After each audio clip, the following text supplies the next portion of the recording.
Kami ucapkan terima kasih kepada BAS yang mendukung catatan demokrasi. Prof. Ci, sampai detik ini Anda meyakini ijazahnya asli atau palsu sebenarnya? Kalau saya meyakini itu palsu. Satu kalimat, Ya, argumennya apa, dasarnya apa? Anda berani mengatakan itu palsu? kalau memang itu betul ada aslinya, pasti berani siapapun akan menunjukkannya. Oke, Pak Triandika. Iya, saya melihat bahwa isu ini adalah isu hukum sebenarnya yang kemudian dibawa ke arena politik untuk mempengaruhi persepsi publik.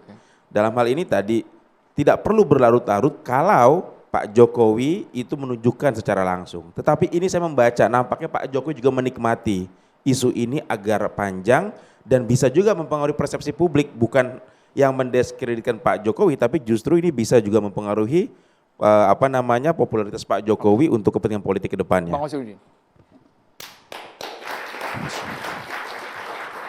Saya agak kecewa ketika bagian dari anak bangsa membuat frasa dikotomi yang tidak pas.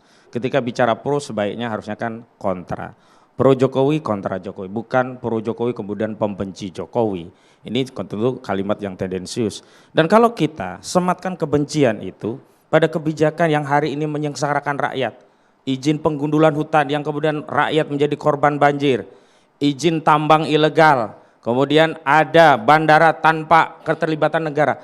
Apakah rakyat kemudian diminta untuk mencintai pemimpin yang memberikan kerusakan kepada negeri ini?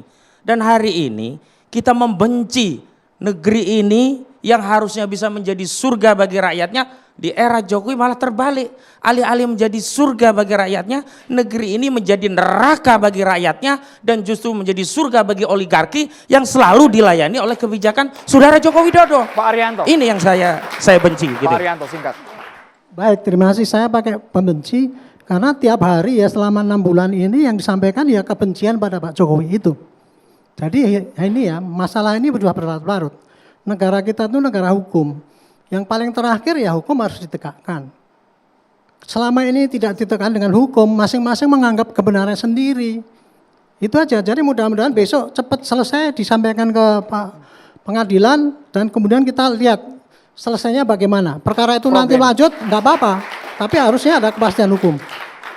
Kalau sikap kritis, sikap untuk kemudian mempersoalkan kebijakan seorang pemimpin itu dianggap benci dan tidak benci saja, maka negara ini tidak akan pernah maju.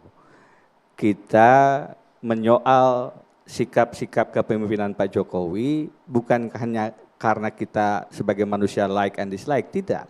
Tapi kebijakannya sebagai pemimpin republik memang mempengaruhi ruang-ruang publik. Jadi bagaimana kita bisa, ini penutupnya, saya ulangi yang tadi saya sampaikan. Bagaimana kita bisa meyakini keaslian ijazah Pak Jokowi kalau rekam jejaknya muncul dengan SMK palsu, melemahkan KPK, janji-janji palsu yang lain. Rentetan kepalsuan itu yang kemudian menjadi pintu masuk kita untuk meragukan ya, Profesor ijazah Denny asli Pak Jokowi. Kurang update. Yang terpenting adalah Indonesia sentris ini di zaman Pak Jokowi dapat diwujudkan. Artinya Papua, di Indonesia bagian timur, di Jawa, itu semua merasakan yang namanya kemakmuran itu sendiri. Karena ini terbukti harga BBM di Jawa, harga BBM di Papua itu sama. Artinya Indonesia sentris itu terbentuk untuk Indonesia makmur ke depan. Terima kasih Bapak-Bapak, walaupun narasinya berasa mau kampanye menuju 2029 ini ya.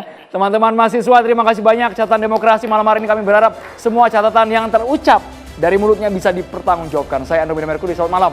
Sampai jumpa.